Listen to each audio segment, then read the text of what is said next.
지난주까지 에베소서 강의 교회 땅의 소망 시리즈 1장부터 3장까지 첫 번째가 마쳐졌습니다. 이제 4장부터 6장 교이소 시리즈 4장부터 6장까지는 8월 중순에 다시 여러분과 함께 나누게 될 겁니다. 그때까지는 매주 또 하나님이 주시는 말씀으로 여러분과 나누게 될 겁니다. 그래서 여러분 기도해 주시고 또 함께 계속 참여해 주시기 바랍니다. 오늘의 말씀 사도행전 17장 4절에서 6절까지의 말씀입니다. 사도행전 17장 4절에서 6절까지의 말씀, 여러분이 가지고 계신 성경 어떤 버전이든지 좋습니다. 우리 한 마음으로 또 한 목소리로 우리 봉독해 올리겠습니다. 함께 합니다.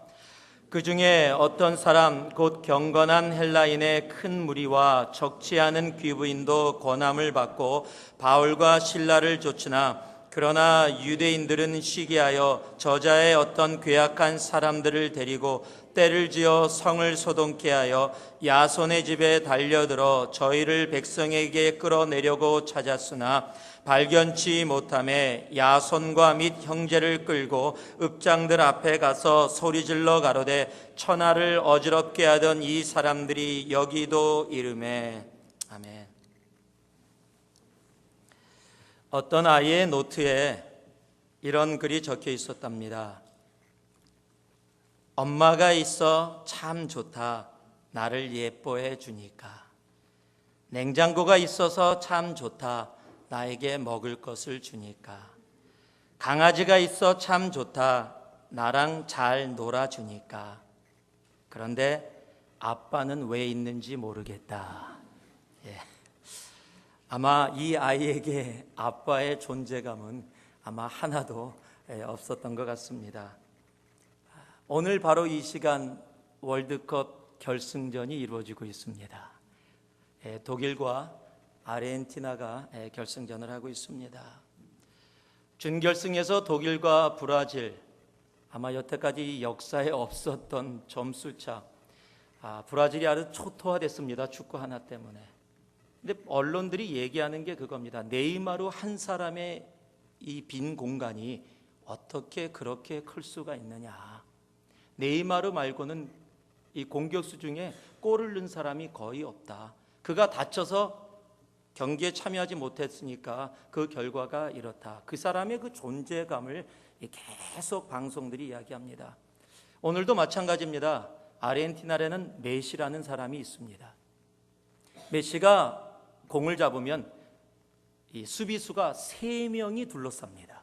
꼼짝달싹 못하게 수비수들이 그냥 강하게 압박을 합니다. 왜냐하면 그렇게 하지 않으면 메시가 공을 잡고 그냥 놔두면 분명히 골로 연결이 되고 그렇게 되면 자기네가 질 수 있기 때문에 메시가 공을 잡게 되면 그냥 강력하게 수비수들이 달려가서 압박을 합니다. 그만큼 메시가 상대편에 존재감을 주고 있다는 사실입니다.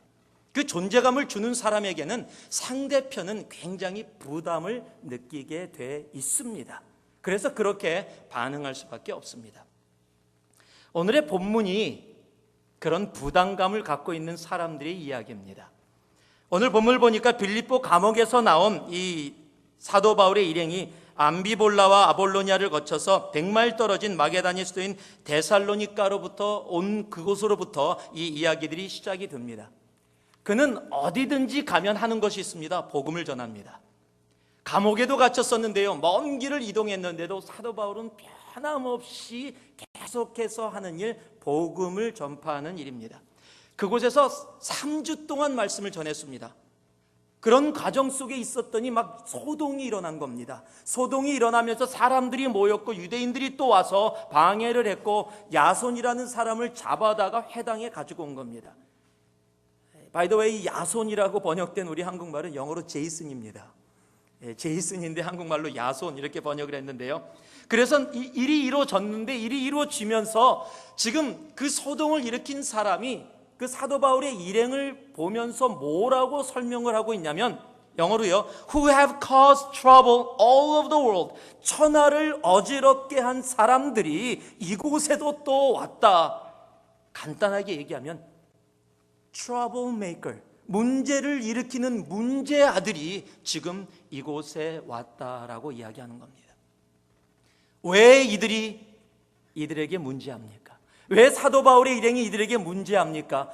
여러분, 그들의 삶을 불편하게 하기 때문입니다.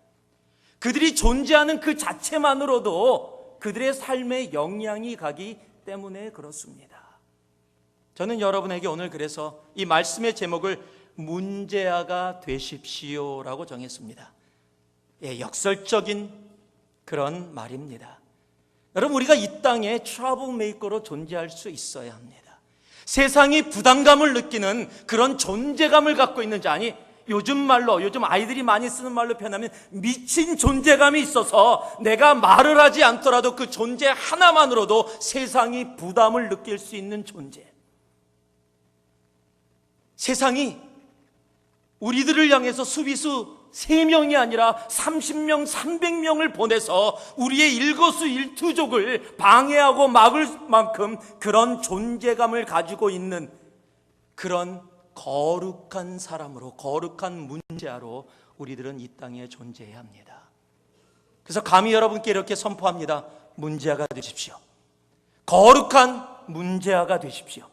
세상이 여러분의 미친 존재감 때문에 어찌할 바를 모르고 신경 써야 되고 부담을 느껴야 되고 수비수를 300명씩 보내서 여러분 일거수일투족을 방해하고 막아야 되는 그러한 사람으로 서십시오.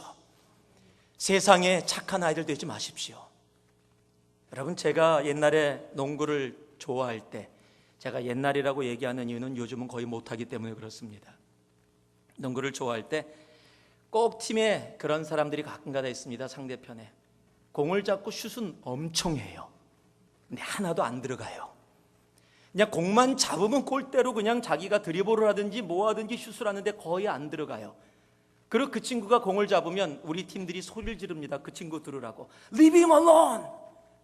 그 사람 그냥 놔둬라. 슛하게 놔둬라. Get the rebound. 뭐예요? 안 들어갈 거니까 공 슛하면 그거 공 잡으라는 겁니다. 그러면 그거 소리 들은 사람은 화나죠. 그래서 더 열심히 던져요. 그러면 역시 안 들어가요. 그러니까 그 친구는 어떻게 해요? 슛을 할 때마다 우리를 도와줘요. 자기네 공을 우리한테 패스해 주는 거니까.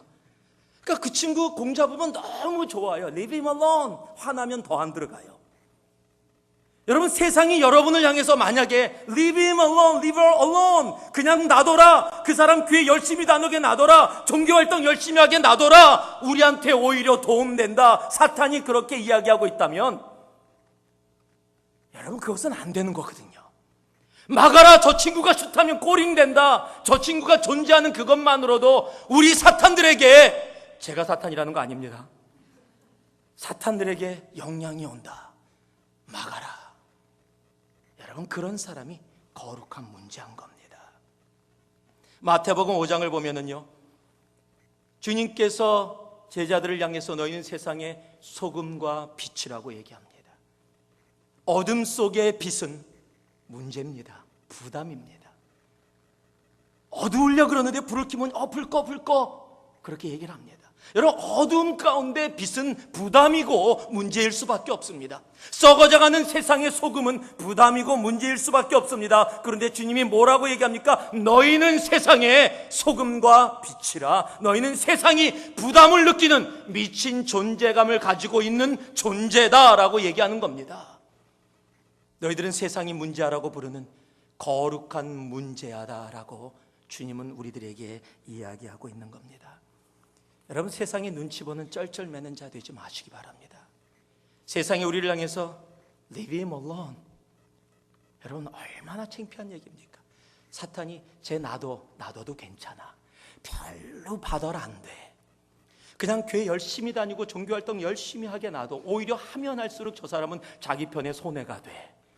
왜요? 그 사람이 공 잡았고 던지면 상대편에게 패스해 주는 거니까 그 사람이 하는 것마다 오히려 세상에 도움이 되고 교회에 마이너스가 돼. 그냥 leave him, leave her alone. 여러분, 그렇게 듣는 존재, 그렇게 되시면 우리는 안 됩니다. 세상에 부담을 느끼는 그러한 존재로 우리는 이 땅 가운데 있어야 합니다. 그것이 주님이 우리를 향한 마음이시고 그것이 주님이 우리를 향한 명령입니다. 다음 한 주도요, 세상이 부담을 느끼는 존재감으로 한 주 동안 서시기 바랍니다. 여러분, 직장에서 그런 존재감으로 다른 사람을 방해하라는 게 아닙니다. 그러한 존재감으로 서 있기 바랍니다. 여러분이 있다는 그 자체만으로도 어둠의 세력들이 부담을 느끼고 신경을 쓰고 그곳에 300명의 수비수를 보내서 여러분 일거수일투족을 방해하고 보도록 여러분이 그러한 주님이 허락하시는 존재감으로 거룩한 문지하로 있기를 주님의 이름으로 축복합니다. 그럼 어떻게 그런 모습으로 설 수 있습니까? 3절에 보니까요, 이런 말씀이 적혀 있습니다. 뜻을 풀어 그리스도가 해를 받고 죽은 자 가운데서 다시 살아야 할 것을 증명하고 이르되 내가 너에게 전하는 이 예수가 곧 그리스도라 하니. 여러분, 단 하나입니다. 미친 존재감, 거룩한 문지하는 어떠한 모습입니까? 여러분, 내가 뭘 해서가 아닙니다. 내 삶에 예수가 그리스도다. 여러분, 그것이 나타나는 삶이에요. 내 삶에 예수가 그리스도다. 내가 자녀를 키우고 있는데 그 자녀를 키우는 이유가 이들의 삶에 예수가 그리스도로 온전히 나타나게 하기 위해서. 내가 직장을 다니고 있는데 이 직장을 다니는 이유가 돈 벌어서 먹고 사는 것뿐만이 아니라 더 중요한 것은 이 직장 생활을 통해서 예수가 그리스도라는 것이 내 삶을 통해서 나타나기 위해서. 여러분, 내 삶에 예수가 그리스도로 나타날 때 그것이 세상에는 미친 존재감으로 보여지는 겁니다. 그럴 때 세상은 우리를 향해서 문제하라고 이야기하는 겁니다. 여러분의 삶에 예수가 그리스도이십니까? 여러분이 자녀를 키우실 때, 여러분이 직장에서 일할 때, 여러분이 친구들과 생활을 할 때 예수가 그리스도이십니까? 예수가 그리스도로 나타나는 바로 그 모습이 이 세상이 두려워하는 미친 존재감을 가진 거룩한 주님의 문제아들입니다. 이 거룩한 문제아들의 삶에 나타나는 특징이 오늘 이 사도행전 17장에 적혀 있습니다. 우리 15절 말씀 같이 한번 봉독해 보겠습니다. 우리 함께 봉독합니다.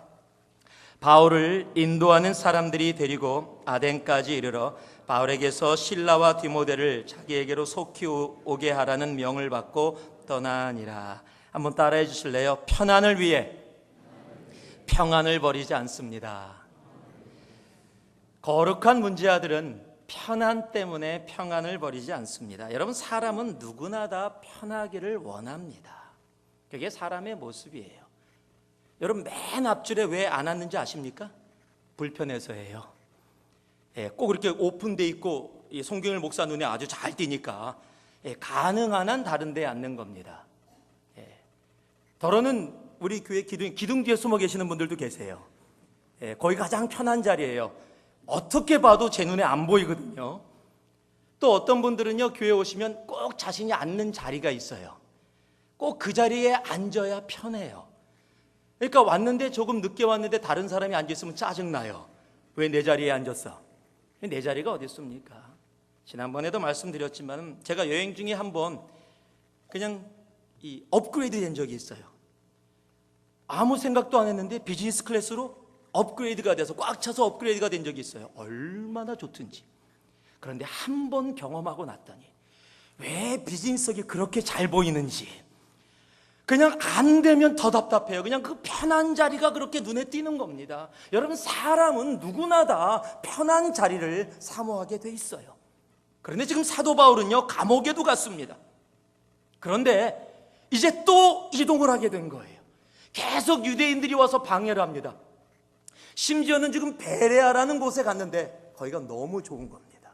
성경이 뭐라고 적혀 있냐면요, 17장 11절에서 12절을 보니까 베레아 사람은 데살로니가에 있는 사람보다 더 신사적이어서, noble character, 간절한 마음으로 말씀을 받고 이것이 그러한가 하여 날마다 성경을 상고함으로 그 중에 믿는 사람이 많고 또 헬라의 귀부인과 남자가 적지 아니하나. 지금 계속 쫓겨다니면서 지금 베레아까지 왔는데 사람들이 말씀을 전하는데 그냥 눈을 쫑처럼 끼고서 그 말씀을 다 받는 거예요. 그리고 그 말씀을 묵상하면서 상고하면서 확인하면서 많은 사람들이 예수의 이름을 믿고 그 도안으로 들어오는 거예요. 여러분, 말씀 전하는 사람이 정말로 그런 분들, 초롱초롱 그냥 말씀을 받으려고 하는 사람들 보면 너무 기분 좋아요. 막 더 전하고 싶습니다. 막 더 많이 나누고 싶습니다. 아마 사도 바울의 마음이 그랬을 거예요. 그런데 그곳에 또 유대인들이 와서 소동을 피웁니다. 13절을 보니까요, 데살로니가에 있는 유대인들이 바울이 하나님의 말씀을 베레아에서도 전한다는 줄을 알고 거기도 가서, 영어로는요 they went there too, 거기도 가서, 지금 다른 곳뿐만 아니라 거기까지 쫓아와서 무리를 움직여 소동케 하거늘, 지금 그곳에서 조금 편안한 시간, 너무 기쁜 시간을 갖고 있는데 또 와서 방해를 해서 바로 떠날 수밖에 없는 상황이 되어버렸어요. 그래서 바울이 실라와 디모데에게 빠이도 못하고 혼자 먼저 떠나게 됐어요. 그래서 다시 사람을 보내서 실라와 디모데도 빨리 오게 하라라는 말씀이 오늘 읽은 말씀이에요. 여러분, 이 정도 되면 유대인들이 아니라 하나님에게 짜증납니다. 하나님, 이거 너무한 거 아닙니까? 내가 지금 나쁜 거 하는 것도 아니고 주님 말씀만 전하고, 내가 빌립보에서는 감옥에까지 갔고 지금 100마일 수백 마일이 넘는 지역을 걸어다니면서 내가 쉬지 않고 복음을 전하고 있는데 이 정도 내가 누리는 그런 것도 주님 허락지 않으십니까? 이거 너무한 거 아닙니까? 아마 그렇게 이야기할 줄 모릅니다. 아마 우리 같으면, 아니 저 같으면 그렇게 불평했을지 모릅니다. 그런데 오늘 말씀은 사도 바울이 불평했다라는 말이 하나도 없습니다. 동일하게 가는 곳곳마다 하나도 불평 없이 주님의 말씀을 그곳에서 동일하게 전합니다. 말씀을 잘 받는 곳이든 말씀을 잘 받지 않는 곳이든 사도 바울의 삶에는 변함이 없습니다. 여기서 우리들이 꼭 알아야 할 것이 하나 있습니다. 편안과 평안을 착각하지 마시기 바랍니다. 편안은요, 환경입니다. 상황입니다. 사도 바울의 상황은 더 이상 불편할 수 없는 정도의 불편을 겪고 있는 상황입니다. 그런데요, 사도 바울은 멈추지 않고 지금 복음을 들고 계속해서 나아가고 있습니다. 편안하기 때문에요? 하면 할수록 모든 것들이 편안한 모습으로 내 삶에 오기 때문에요? 아닙니다.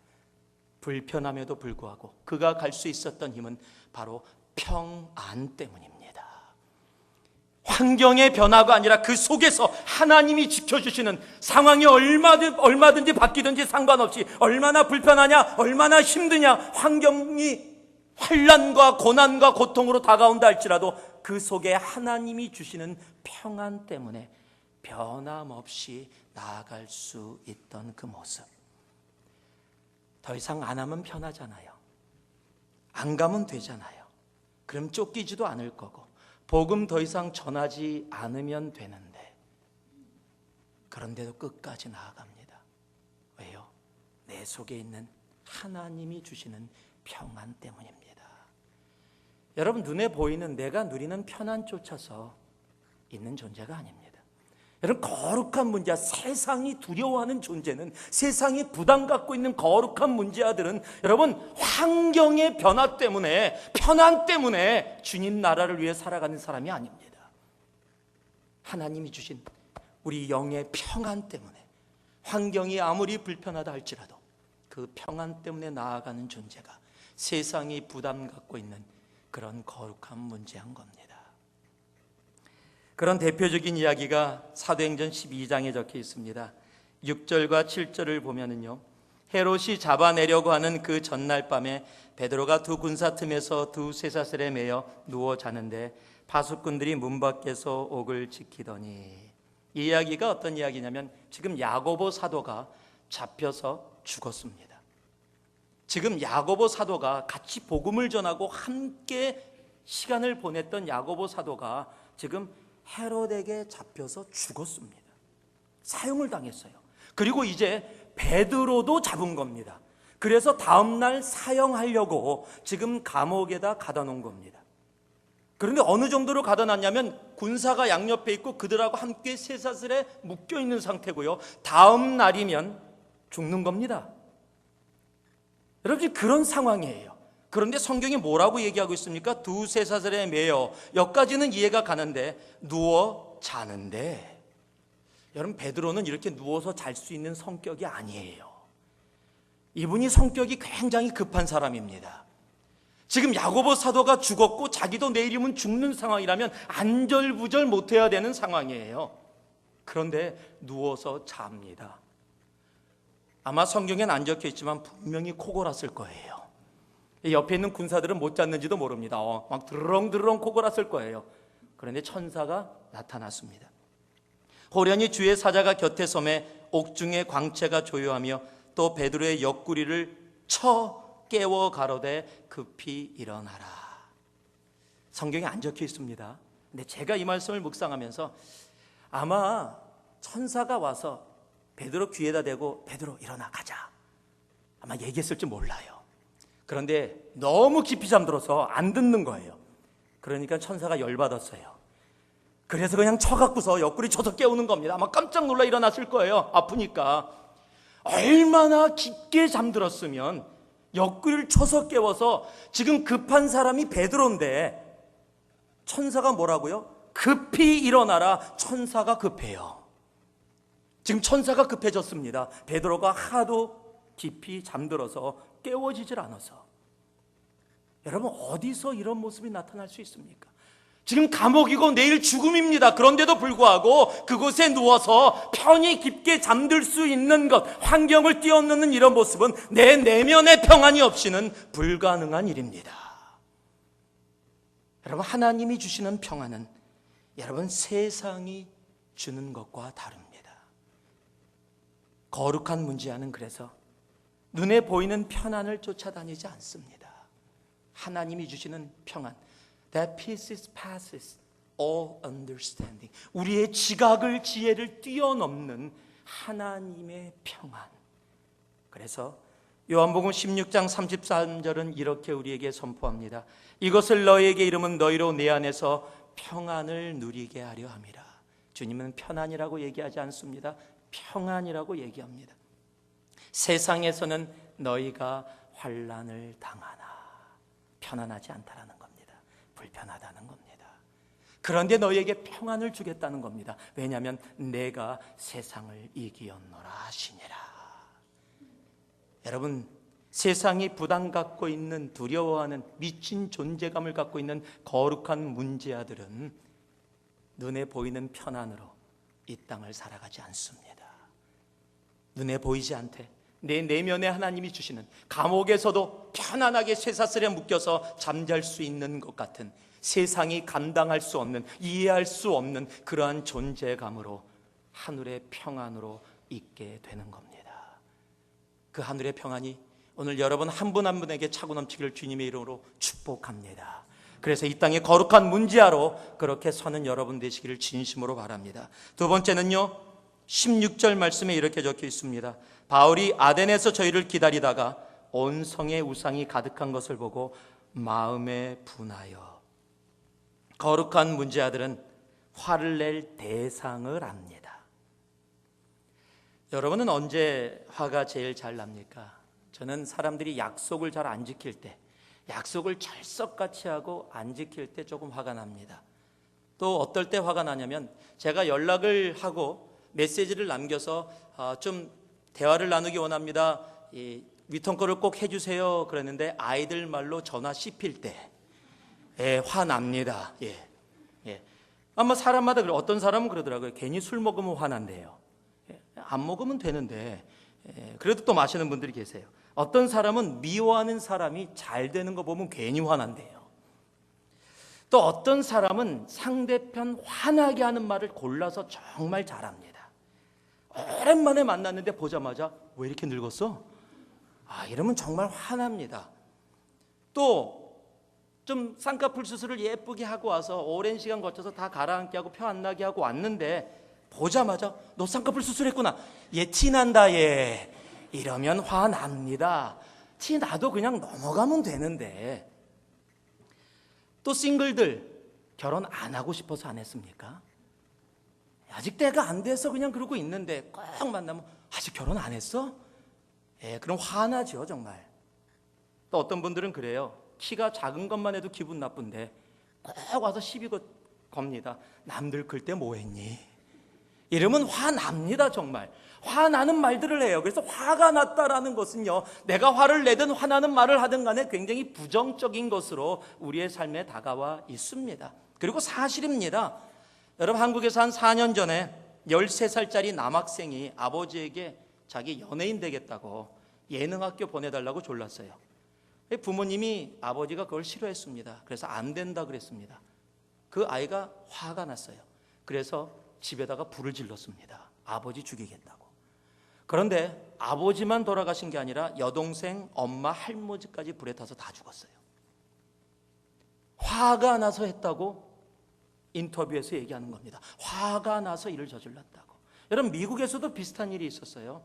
올해 2월 달에 19살짜리 애시턴 삭스라는 청년이요, 자기 온 가족을 총으로 쏴서 다 죽였어요.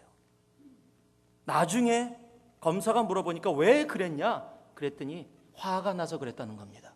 왜 화가 났냐 그랬더니 부모님이 자기보다 자기 동생을 더 사랑한다 그래서 화가 났대요. 여러분, 화가 나면 이런 말도 안 되는 일들이 벌어집니다. 그래서 화는 분명히 부정적인 그런 카노테이션을 담고 있습니다. 그런데 오늘 본문에 분하여라고 적혀있는 그 단어는 이런 세상의 화가 아닙니다.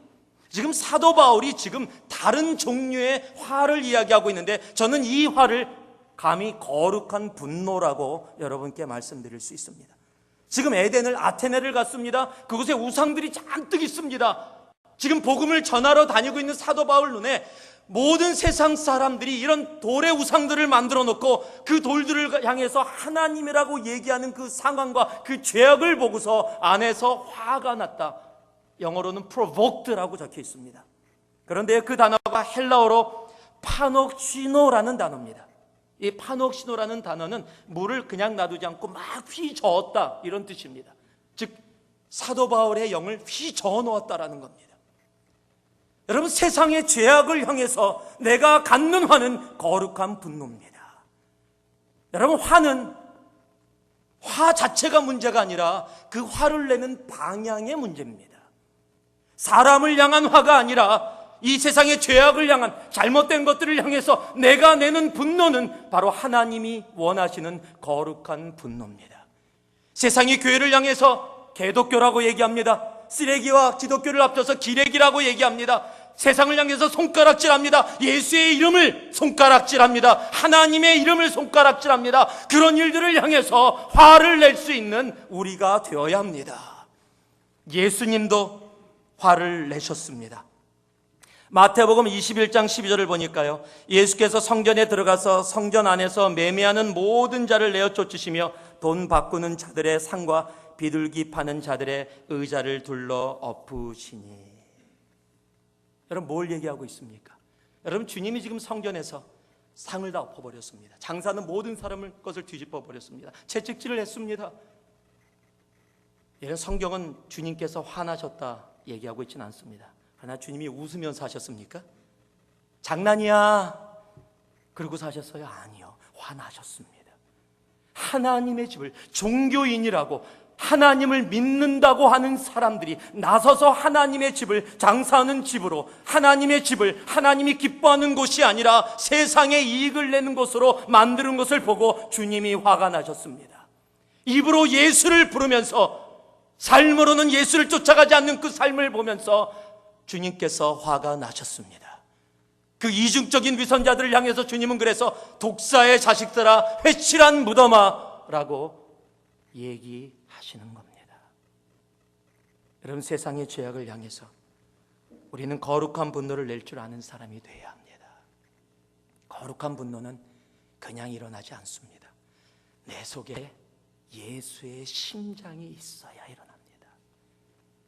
예수의 심장을 갖고 있어야 그 세상의 죄악을 향해서 거룩한 분노가 일어나는 겁니다. 돈의 심장을 갖고 있으면요, 돈 손해보면 분노를 일으킵니다. 에로스의 심장을 갖고 있으면요, 남녀 관계 속에서 부닥치면 그 분노를 나타냅니다. 권력의 심장을 갖고 있으면요, 내가 권력을 잃으면 그런 화를 냅니다. 내가 세상의 심장을 갖고 있으면 내가 원하는 것을 이루지 못할 때 나는 화를 냅니다. 자존심이 상했기 때문이 아닙니다. 내가 손해를 보았기 때문이 아닙니다. 예수의 심장으로 내는 거룩한 분노는 내 손해가 아니라 예수 그리스도의 이름이, 주님의 이름이 세상에서 조롱받고 멸시받고 세상이 죽어가는 죄악으로 인도하는 그 죄악을 향해서 거룩한 화를 낼 줄 아는 모습.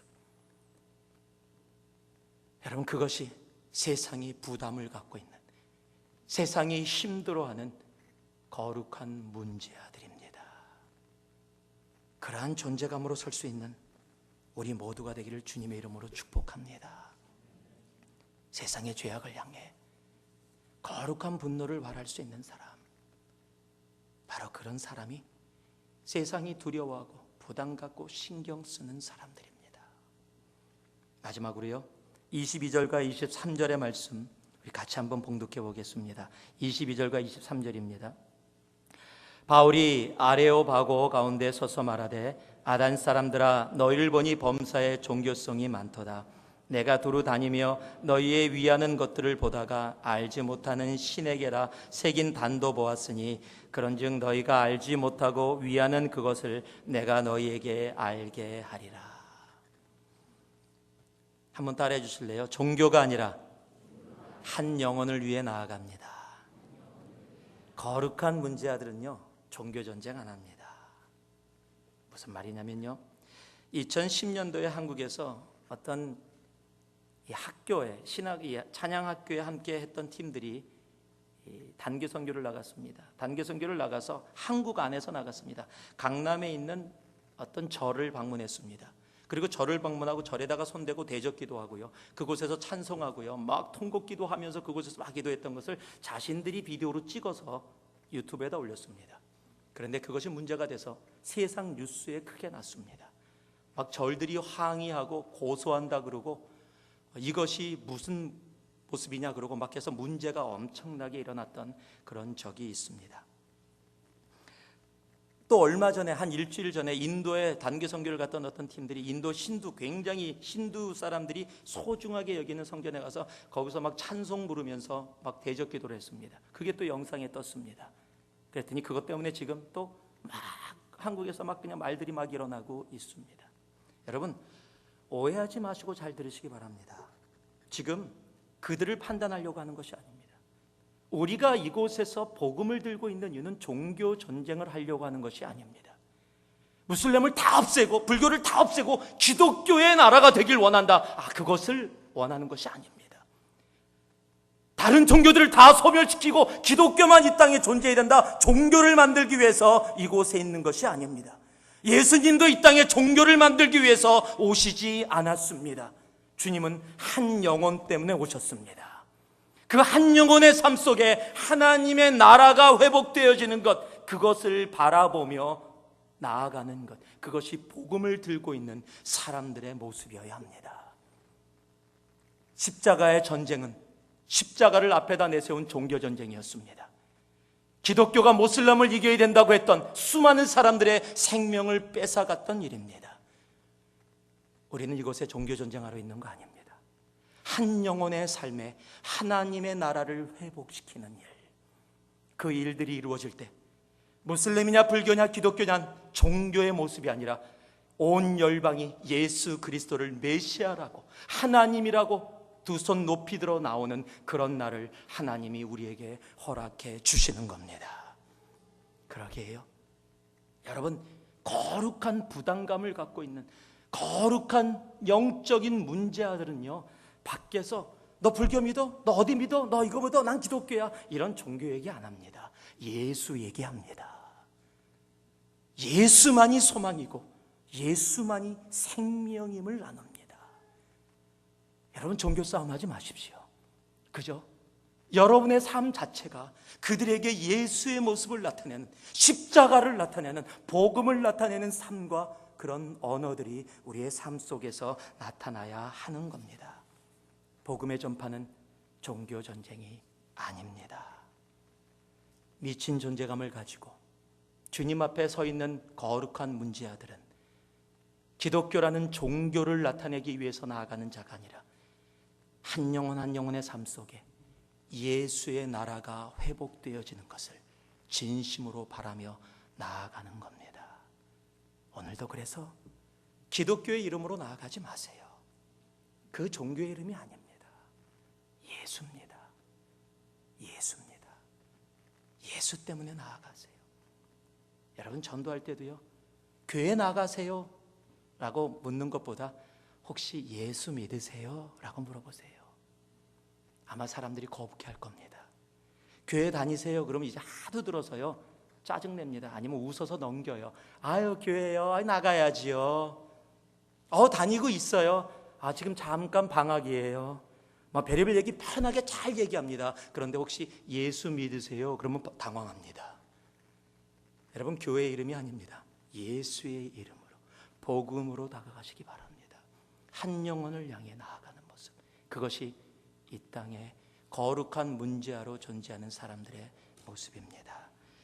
말씀을 마무리하겠습니다. 4세기에 크리소스톰이라는 황금의 입술이라고 불렸던 그런 사람이 한 분 있습니다. 최고의 설교가였습니다.